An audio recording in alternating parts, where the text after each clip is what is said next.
High বানা, মেয়েটাকে তো হেবি সুন্দর দেখতে, মেয়েটাকে যা হোক করে আমাকে পটাতেই হবে।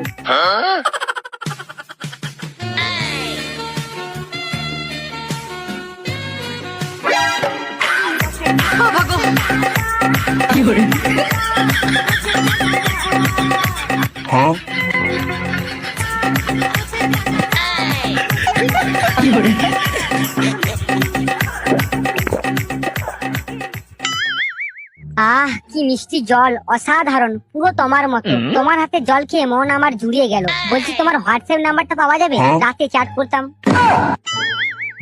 মা তোর জল দেওয়া হয়ে গেছে, তাহলে তুই এখন ভিতরে যা।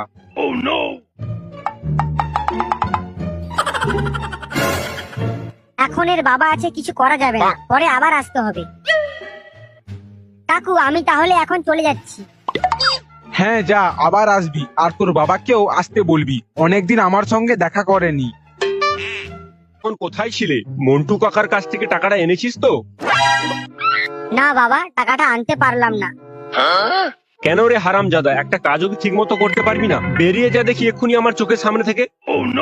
আমি তো মন্টু কাকাকে টাকাটা চেয়েছিলাম, কিন্তু মন্টু কাকা বললো যে আজকে টাকা নেই, কাল আসবি। তাহলে আমার কি দোষ?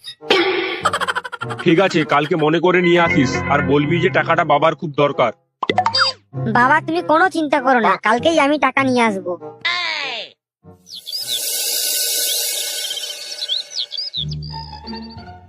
যাই পচাকে ডেকে দি, নইলে বেলা পর্যন্ত শুয়ে পড়ে থাকবে। এই পচা ওঠ রে, আজ কোথায় মন্টুর কাছ থেকে। আরে ছেলেটা কোথায় গেল? ছেলেটা মনে হয় বুঝতে পেরেছে যে টাকাটা আমার খুব দরকার, তাই সকাল হতে না হতেই মন্টুর বাড়িতে চলে গেছে। যাই হোক, ছেলেটা একটু সুধরেছে।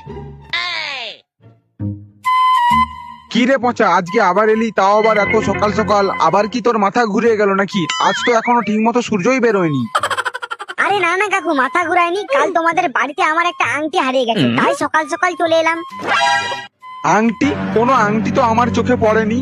আচ্ছা, ভেতরে এসে খোঁজ কোথায় আংটিটা পড়েছে। কেন যে বাবা তোরা আংটি টাংটি পরিস?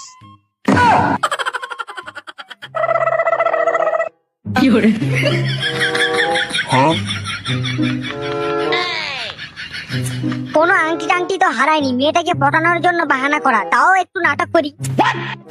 কোথায় যে গেল আংটিটা, খুঁজে পাচ্ছি না।